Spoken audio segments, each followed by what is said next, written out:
હું પંડ્યા આરતી આપ જોઈ રહ્યા છો spark today news. Saputara checkpost પાસે એરગન સાથે 5 ઝડપાયા।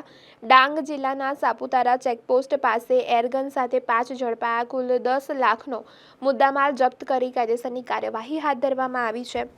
લોકસભાની ચૂંટણીને લઈને ડાંગ જિલ્લા પોલીસ વડા યશપાલ જગાણિયા અને નાયબ પોલીસ અધિક્ષક એસજી પાટીલ દ્વારા સરહદીય વિસ્તારમાં આવેલ તમામ ચેકપોસ્ટ સીલ કરી બાજ નજર રાખવામાં આવી રહી છે।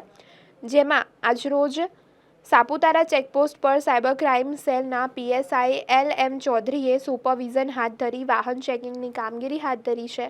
તે વેળાએ સાપુતારા પોલીસ ચેકપોસ્ટ પાસે પોલીસની વાહન ચેકિંગ દરમિયાન એક ઇનોવા કારમાંથી એરગન તથા એરગનના ગોળ આકારના છરા મળી આવ્યા હતા। ત્યારે કારમાં સવાર 5 ઈસમોની અટકાયત કરવામાં આવી છે અને પોલીસ દ્વારા વધુ તપાસ હાથ ધરવામાં આવી છે તેમજ મુદ્દા માલ પણ જપ્ત કરવામાં આવ્યો છે। સાપુતારા પોલીસ સ્ટેશન ખાતે નાકાબંધીની ચેકિંગ દરમિયાન પીએસઆઈ શ્રી એનજેડ ભોયર ખાસ કરીને અમારા પોલીસ અધિક્ષક શ્રી યશપાલ જગાણીયા સાહેબના માર્ગદર્શન હેઠળ ચેકિંગમાં હતા એમના સ્ટાફ સાથે।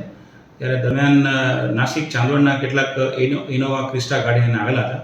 એમની ગાડીને ચેક કરતા એ નાકા ઉપરથી એમની પાસેથી એક એરગન મળી આવી હતી અને એ એરગનમાં લગભગ 24 જેટલા છરા હતા। આ છરાઓ બધા મેટલ બોલ્સ હતા, બધા એટલે કે ધાતુના છરા હતા।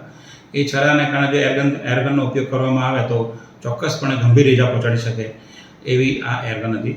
એટલે કલેક્ટરશ્રીના જાહેરનામાનો ભંગનો ગુનો એમના વિરુદ્ધમાં દાખલ કરવામાં આવ્યો છે। એ જે 5 જણા જે છે એમને અટક કરવામાં આવેલા અને એમની ઇનોવા ક્રિસ્ટા ગાડી પણ કબજે કરવામાં આવેલી છે। હાલ એની તપાસ પીએસઆઈ શ્રી એનજેડ ભોયા કરી રહ્યા છે।